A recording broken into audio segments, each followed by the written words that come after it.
ایک دھمکی نازل کر دی کہ منافقین کو ہم نے مسلمان اس لیے فرض کیا ہوا ہے کہ زبان سے وہ اسلام کا دعویٰ کرتے ہیں، لیکن اگر انہوں نے یہ چھچوری حرکتیں جو وہ کر رہے ہیں اور یہ بدتمیزی والی حرکتیں نہ چھوڑیں تو ان کا اس کا مطلب وہ خود اپنے آپ کو نہیں چاہتے کہ ہمیں مسلمان سمجھا جائے، تو پھر ان کے ساتھ وہی سلوک ہوگا جو ایک جنگی کافر کے ساتھ سلوک ہوتا ہے جس سے ہماری جنگ ہے۔ یعنی ابھی تو ہم نے ان کے منافقین کے ظاہری دعوے کو دیکھ کر ان کو مسلم سوسائٹی کا ایک فرض سمجھا ہوا ہے، لہذا ہم ان کو نہ قتل کرتے ہیں، نہ جلا وطن کرتے ہیں، نہ ان کو غلام بناتے ہیں، نہ قیدی بناتے ہیں۔ لیکن جس طرح کی یہ حرکتیں کر رہے ہیں، اگر یہ لوگ باز نہ آئے تو اس کا مطلب یہ اپنے عمل سے ثابت کر رہے ہیں کہ ہم مسلم نہیں ہیں، تو پھر ان کے ساتھ وہی حشر ہوگا جو کافروں کے ساتھ حشر ہوتا ہے، جو جنگی کافروں کے ساتھ۔ وہ کیا حشر ہے کہ اے نبی ہم آپ کو ان پر قدرت دیں گے، یعنی ہم آپ کو پرمیشن دے دیں گے کہ آپ ان کو بھی قتل کر سکتے ہیں اور جلا وطن بھی کر سکتے ہیں۔ تو اس کا نتیجہ یہ نکلے گا کہ آپ پھر ان کے ساتھ وہی سلوک کریں گے جو ایک میدان جنگ میں کافر کے ساتھ کیا جاتا ہے، اور ہم نبی کو پرمیشن دے دیں گے، تو اس کے بعد پھر ان کا بے تحاشا قتل بھی کیا جائے گا، ان کو مدینہ سے جلا وطن بھی کیا جائے گا، اور لعنت بھی ہوگی ان کے اوپر، یعنی ظاہری طور پر بھی لعنت کی جائے گی۔ لیکن روایات سے پتہ چلتا ہے کہ جب یہ آیتیں نازل ہوئی تو جو منافقین تھے وہ ڈر گئے، کیونکہ ان کو اب اندازہ ہو گیا کہ اب اگر ہم نے دوبارہ یہ باندیوں کے ساتھ چھیڑ چھاڑ والا عمل کیا تو ہمارے ساتھ کافروں والا سلوک ہی ہوگا۔ اس کی نوبت نہیں آئی، یعنی کہ نبی ان کو قتل کرتے اور جلا وطن کرتے، یہ نوبت نہ آنا اس کی علامت ہے کہ منافقین ڈر گئے، کیونکہ ان کو پتہ چل گیا کہ اللہ نے آیات نازل کر دی ہیں کہ بھئی اگر تم اس عمل سے باز نہ آئے تو ہم تمہیں پھر جو تم پر ایک مسلم کا لیبل لگایا ہوا ہے نا، یہ لیبل تم سے ہٹا لیا جائے گا۔ تو اس عمل کے بعد وہ ڈر گئے۔ تو یہ ان آیتوں کا شان نزول ہے۔ اب میں ترجمہ کر دیتا ہوں۔ یا ایھا النبی، اے نبی، قل لازواجک، آپ اپنی بیویوں سے کہہ دیجئے اور اپنی بیٹیوں سے بھی اور عام مسلمان عورتوں سے بھی کہ وہ اپنی جو اوڑھنیاں ہیں وہ اپنے اوپر ڈال کے رکھیں۔ اپنے اوپر ڈالنے کا مطلب ہے کہ سر پہ ڈالیں جس سے چہرہ چھپ جائے، کیونکہ مقصد یہی تھا کہ چہرے سے ہی پتہ چلتا تھا نا کہ چہرہ جس کا چھپا ہوا ہوگا تو وہ آزاد ہے، جس کا چہرہ چھپا ہوا نہیں ہوگا تو وہ باندی ہے۔ باندی کے پردے کے حکام میں بہت چھوٹ ہے اس پر سورہ نور میں تفصیل سے بات کر چکا ہوں۔ باندی کے پر سر کے بالوں کا چھپانا بھی واجب نہیں ہے، چہرہ چھپانا بھی واجب نہیں ہے، وہ کلائیاں بھی کھول سکتی ہے اپنی، تو یہ سب چیزیں اس پہ واجب نہیں ہیں۔ اور وہاں میں سورہ نور میں اس کی بہت میں نے ڈیٹیل بتائی ہے کہ پردے کے احکام دو وجہ سے دیے گئے، ایک فتنے سے بچنے کے لیے کہ شہوت پرستی کا دروازہ بند ہو، دوسرا عورت کا عزت اور احترام کو بھی ملحوظ رکھنے کے لیے۔ تو چونکہ باندی تو غلام ہوتی ہے تو اس کی وہ عزت بہرحال نہیں ہوتی جو ایک آزاد عورت کی ہوتی ہے، تو اسلام میں پردہ عزت اور احترام کی وجہ سے بھی ہے۔ تو اللہ نے ان کو حکم دیا کہ اچھا، یہاں بعض اسکالر جو ہیں وہ آج کل کے جو لبرل قسم کے اسکالر ہیں وہ کہتے ہیں کہ دیکھیں چہرے کا پردہ تو اس لیے حکم دیا گیا تھا، چہرے کا پردہ، کہ وہ باندی اور آزاد عورت میں فرق ہو جائے، اور منافق جو ہے وہ دیکھ کے اندازہ لگا لے کہ یہ آزاد عورت ہے، یہ باندی ہے، اس کو یعنی کم از کم غلط فہمی میں آزاد عورت کی طرف نہ جائے وہ۔ تو آج تو اس فرق کی ضرورت نہیں ہے، لہذا آج عورت کے چہرہ کا پردہ فرض نہیں ہے۔ تو یہ بات غلط ہے، دو وجہ سے غلط ہے۔ ایک تو یہ کہ فقہ کا ایک اصول ہے جو قرآن و سنت ہی سے اخذ کیا گیا ہے کہ بعض جو احکام شریعت کے نازل ہوئے نا ان کا اصل میں کوئی شان نزول تھا، لیکن وہ اپنے شان نزول کے ساتھ خاص نہیں ہے، وہ اس حکمت کے ساتھ خاص نہیں ہے۔ اس کی مثال ایسے جیسے قرآن میں آتا ہے لیس علیکم جناح وَإِذَا ضَرَبْتُمْ فِي الْأَرْضِ فَلَيْسَ عَلَيْكُمْ جُنَاحٌ أَن تَقْصُرُوا مِنَ الصَّلَاةِ إِنْ خِفْتُمْ أَن يَفْتِنَكُمُ الَّذِينَ كَفَرُوا، کہ جب تم زمین میں سفر کرو تو کوئی حرج نہیں ہے کہ تم قصر نماز پڑھ لو، یعنی نماز کو مختصر کر دو، 4 کی 2 پڑھ دو، اگر تمہیں ڈر ہے کہ کافر تم پر حملہ کر دیں گے۔ تو اس آیت کے نازل ہونے کے بعد صحابہ کرام نے نمازوں میں قصر، اور نبی نے بھی قصر شروع کر دی۔ بعد میں امن ہو گیا اور صحابہ کو دشمنوں کا خوف ختم ہو گیا، تو حضرت عمر نے نبی سے پوچھا یا رسول اللہ، اب تو ہمیں دشمنوں کا خوف نہیں، اب تو ہم بے خوف ہو کے آسانی سے سفر کر سکتے ہیں، تو کیا اب ہم بھی 4 کی 2 پڑھیں گے؟ آپ نے فرمایا صدقۃ تصدق اللہ بہا علیکم، یہ اللہ کی طرف سے ایک صدقہ ہے جو اللہ نے تم پہ کیا ہے، یعنی اللہ نے پرمیشن دے دی ہے، تو اب اس کی ضرورت نہیں ہے کہ خوف ہوگا دشمن کا تو ہم 4 کی 2 پڑھیں گے، خوف نہیں ہوگا تو پوری 4 پڑھیں گے، نہ، بس اللہ نے کہہ دیا تو اب ہمیشہ کے لیے 4 کی 2 ہی ہو گئی ہے۔ کیا مطلب؟ اس حدیث سے ہمیں پتہ چلا کہ قرآن میں یہ جو الفاظ اللہ نے بتائے نا کہ اے ایمان والو جب تم زمین میں سفر کرو تو نماز میں قصر کر لیا کرو اگر تمہیں دشمنوں کا خوف ہو، تو یہ اگر تمہیں دشمنوں کا خوف ہو یہ بطور شرط کے نہیں ہے، یہ چونکہ اس زمانے میں دشمن کا خوف تھا تو اس لیے اللہ نے اس کو ہائی لائٹ کر دیا، ورنہ اصل حکم کا مدار سفر پر ہے، سفر پر. تو یہ بطور حکمت کے اور ایک قید اتفاقی کے طور پر اللہ نے بیان کر دیا. نبی نے جیسے کہ اس کی تشریح بیان کر دی کہ یہ لازمی نہیں ہے، بلکہ اللہ نے تو جب آیت نازل کر دی ہے تو جو آرڈر دیا ہے نا وہ آرڈر ضربتم فی الارض کے ساتھ خاص ہے، کہ زمین میں جب تم سفر کرو. تو اس سے میں پتہ چلتا ہے قرآن بعض دفعہ شرط بیان کرتا ہے، وہ بطور شرط کے نہیں ہوتی، وہ اس وقت ایسا چونکہ ہو رہا تھا اس لیے اس کو ہائی لائٹ کر دیا. اس کی میں پہلے بھی تفسیر کے دوران کئی مثالیں دے چکا ہوں قرآن و حدیث سے. تو یہاں بھی یہ جو حکم اللہ نے دیا ہے نا کہ منافقین کو جو ہے پتہ چل جائے گا کہ کون آزاد عورت ہے اور کون باندھی ہے، تو یہ پتہ چل رہا ہے کہ حکمت ہے اصل میں، ورنہ حکم کا مدار اس پر نہیں ہے. حکم کا مدار اس پر ہے کہ اے ایمان والو، اے نبی اپنی بیویوں سے اور اپنی بیٹیوں سے اور عام مسلمان عورتوں سے کہہ دیجئے کہ جب گھر سے باہر نکلیں تو اپنے چہروں جو اوڑھنی ہے وہ اپنے چہروں پہ لٹکا لیا کریں.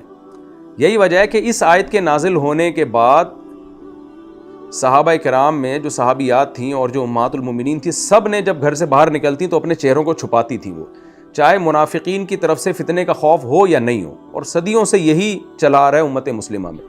تو علماء اور فقہا جو قرآن کے مزاج کو بہت زیادہ سمجھتے ہیں، تو بہت سے فقہا اس طرف گئے ہیں، بہت سے مفسرین اس طرف گئے ہیں کہ یہ قرآن نے حکمت بیان کر دی ہے کہ چہرے کے پردے میں ایک حکمت یہ بھی ہے کہ باندھی اور آزاد میں فرق ہو جائے گا، لہذا آزاد عورت فتنے سے محفوظ ہو جائے گی. تو ایک تو یہ ہے، یہی وجہ ہے کہ امام احمد بن حنبل اور امام شافعی نے اسی آیت سے چہرے کے پردے پر استدلال کیا کہ عورت جب گھر سے باہر نکلے گی تو چہرہ کا پردہ اس آیت کے بعد فرض ہو گیا ہمیشہ کے لیے.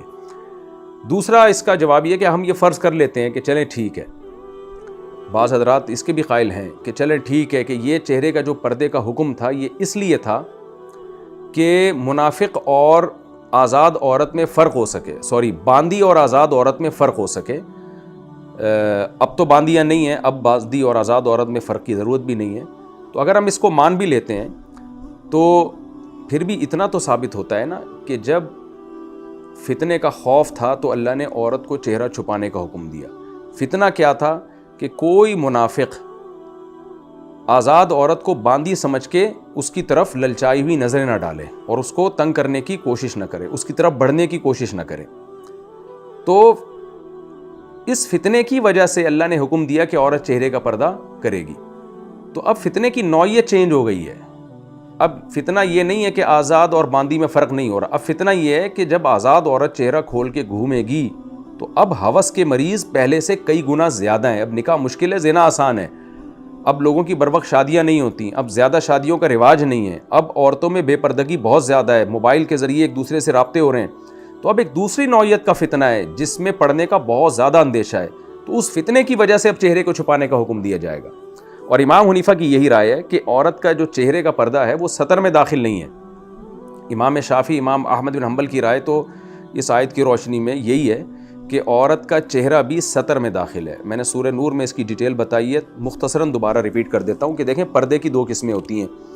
ایک تو ہوتا ہے ستر. ستر کا مطلب ہے جسے ہر حال میں چھپانا فرض ہے، چاہے فتنے کا اندیشہ ہو یا نہ ہو. جیسے مرد کے لیے ناف سے لے کر گھٹنا یہاں تک کا جسم کا حصہ بہرحال چھپانا فرض ہے، چاہے فتنے کا اندیشہ ہو یا نہ ہو. اگر اس میں سے کچھ حصہ بھی نماز میں کھل جائے تو آپ کی نماز نہیں ہوتی. اور عورت کے لیے کیا ہے کہ غیر محرم مرد سے چہرہ، ہتھیلیاں اور پاؤں، ان کے علاوہ پوری باڈی ستر میں داخل ہے امام ابو حنیفہ کے نزدیک. اور امام شافعی اور امام احمد کے نزدیک چہرہ بھی ستر میں داخل ہے. یعنی فتنے کا اندیشہ ہو یا نہ ہو، امام شافعی اور امام احمد کے نزدیک جوان عورت پہ بہرحال چہرہ چھپانا فرض ہے کیونکہ وہ ستر میں داخل ہے.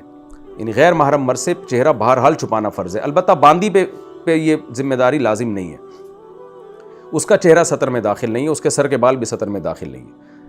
تو اب کیا مسئلہ ہوا کہ امام شافعی اور امام احمد کے نزدیک عورت کا چہرہ، کلائیاں، ہاتھ، یعنی سر کے بال سے لے کے پاؤں کے ناخن تک پوری باڈی ستر میں داخل ہے.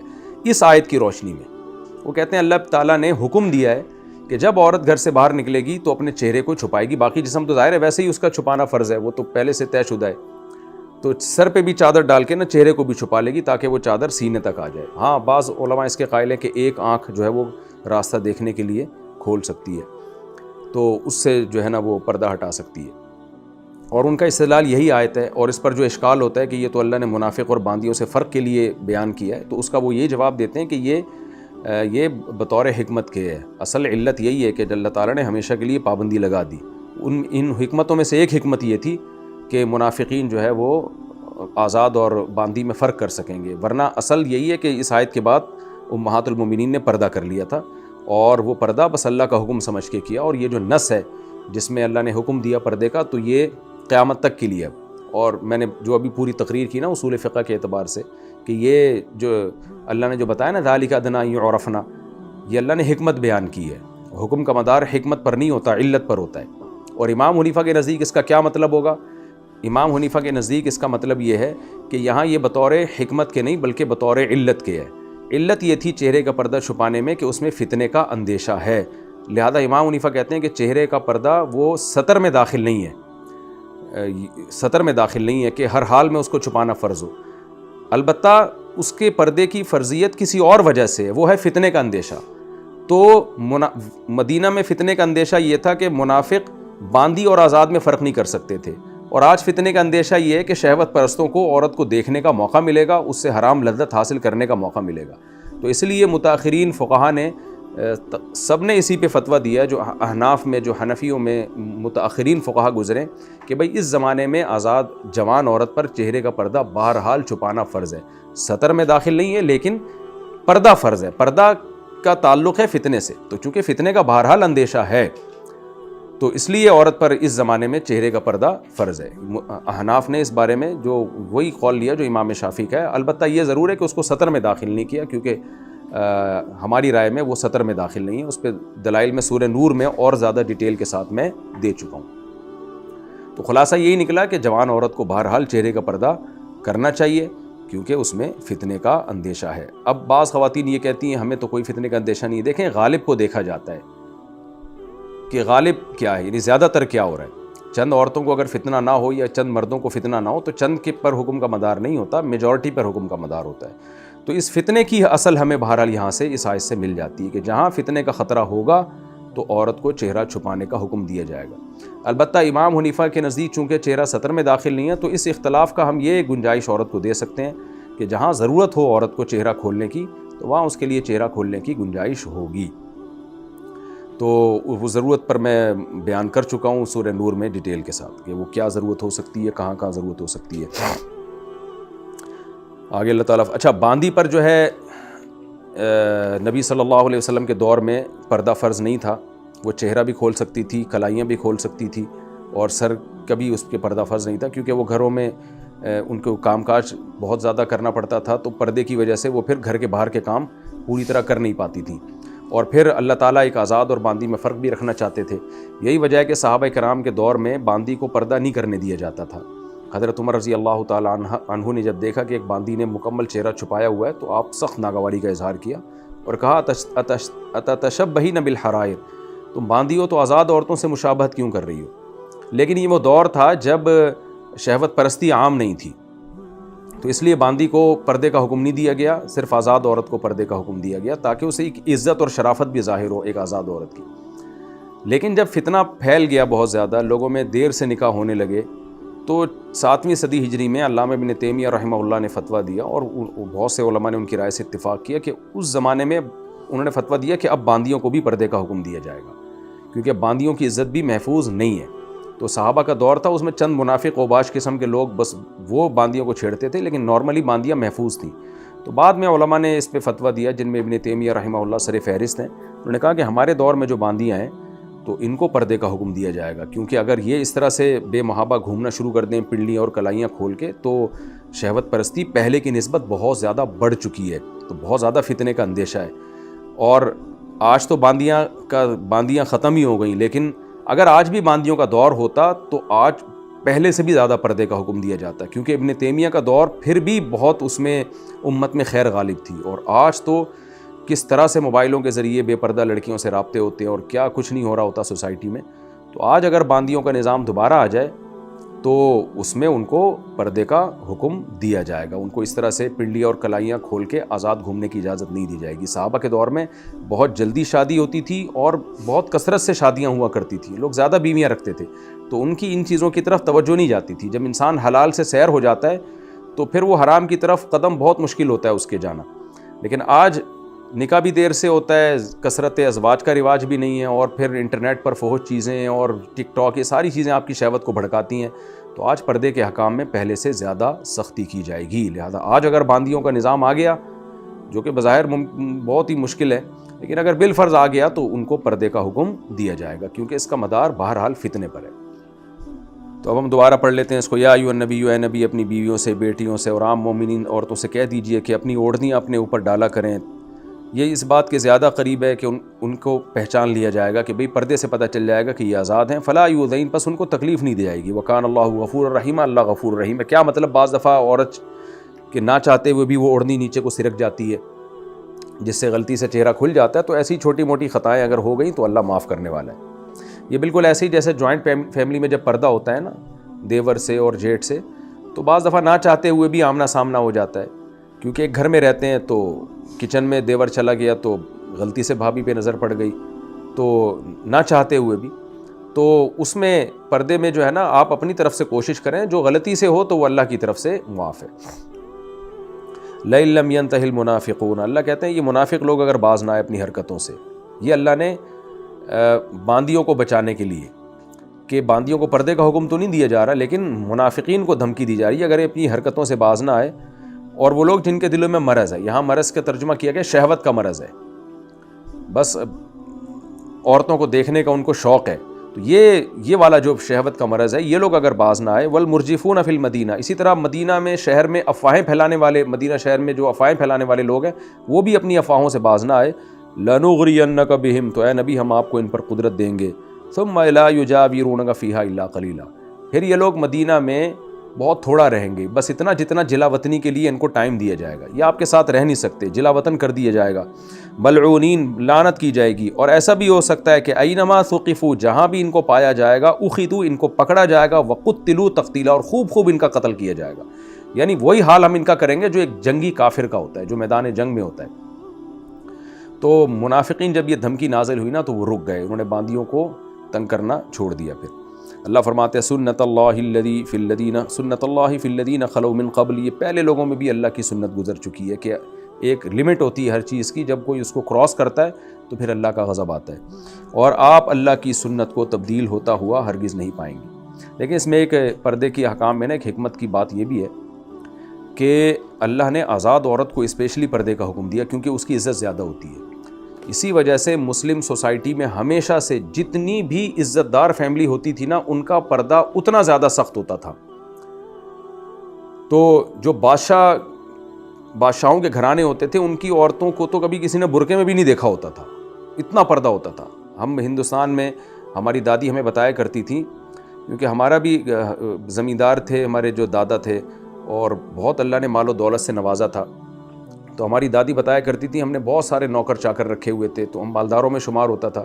تو کہتی ہم چونکہ مالدار تھے تو ہمارا پردہ بہت سخت ہوتا تھا, کیونکہ مالداروں کو عزت کی نگاہ سے دیکھا جاتا تھا, تو ان کی عورتوں میں بہت زیادہ پردہ ہوتا تھا تاکہ یہ پتہ چلے کہ عزت دار عورتیں ہیں. تو ہماری دادی بتایا کرتی تھیں کہ ہم جب گھر سے باہر نکلتے تو گھر کے دونوں طرف چادریں لگائی جاتی تھیں, پھر ہم ڈولی میں جا کے بیٹھتے تھے, اور پھر جو ہے وہ جو مزدور ملازم ہوتے تھے وہ ڈولی اٹھا کے کہیں لے جایا کرتے تھے سفر کے لیے, تو پھر وہ چادریں ہٹائی جاتی تھیں.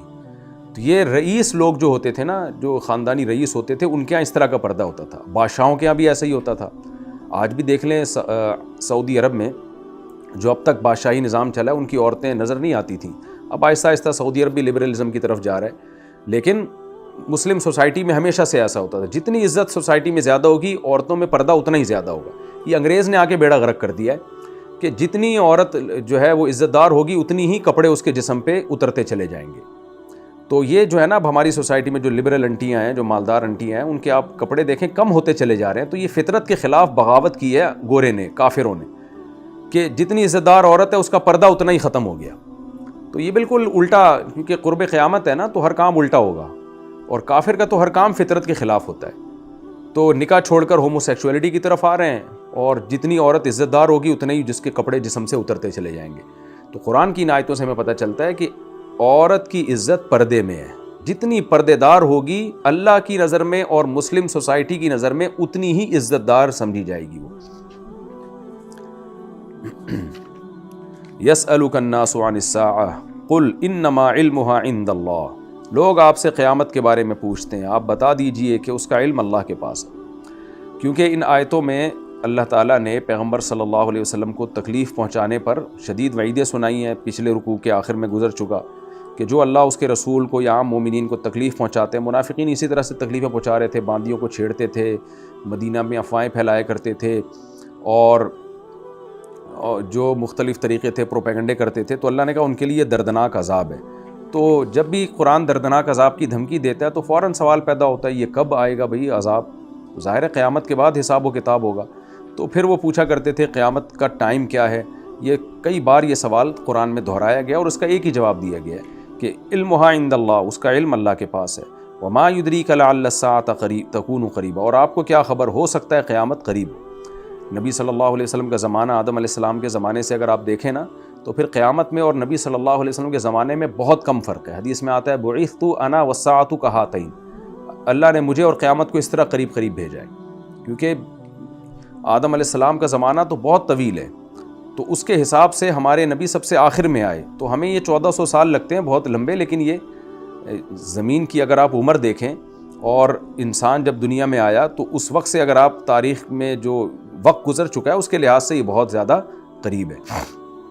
ان اللہ لعن الکافرین، اللہ نے کافروں پر لعنت کی ہے اور ان کے لیے بھڑکتی ہوئی آگ تیار کر کے رکھی ہے، خالدین فیہا ابدا، جس میں وہ ہمیشہ رہیں گے، لا یجدون ولیا ولا نصیرا، اس میں کوئی دوست اور مددگار نہیں پائیں گے۔ اور یہ وہ دن ہوگا یوم تقلب وجوہہم فی النار، جس دن ان کے چہرے آگ میں الٹائے پلٹائے جائیں گے، یعنی الٹ پلٹ ہوں گے چہرے آگ میں، اللہ ہم سب کو بچائے۔ یقولون، اس وقت یہ کہہ رہے ہوں گے، یا لیتنا، کھائے کاش، اطعنا اللہ و اطعنا الرسول، ہم نے اللہ اس کے رسول کی اطاعت کی ہوتی۔ وقالوا، اور کہیں گے، ربنا، اے ہمارے رب، انا اطعنا سادتنا، ہم نے اپنے سرداروں کی، وکبراءنا، اور قوم کے بڑوں کی اتباع کی ہے، فاضلونا السبیل، انہوں نے ہمیں راستے سے ہٹایا، گمراہ کیا۔ تو کیونکہ منافقین بھی اپنے سرداروں کے کہنے میں آ کے یہ سب کچھ کیا کر رہے ہوتے تھے، تو یہ پھر چھوٹے کیا کہیں گے، ربنا آتہم ضعفین من العذاب، اے اللہ ان کو دگنا عذاب دے، ایک ان کے گناہوں کا، ایک ہمیں گمراہ کرنے کا، ولعنہم لعنا کبیرا، اور ان پر بہت بڑی لعنت بھیج دو۔ تو یہ اللہ کافر اور منافق کو بتا رہے ہیں کہ تم اپنے بڑوں کے کہلاوے میں آ کے یہ سب کچھ کر رہے ہو جو کچھ کر رہے ہو، تو کل قیامت کے دن تم خود انہی سے براءت کا اعلان کرو گے اور اللہ کے عذاب سے تم بچ نہیں پاؤ گے۔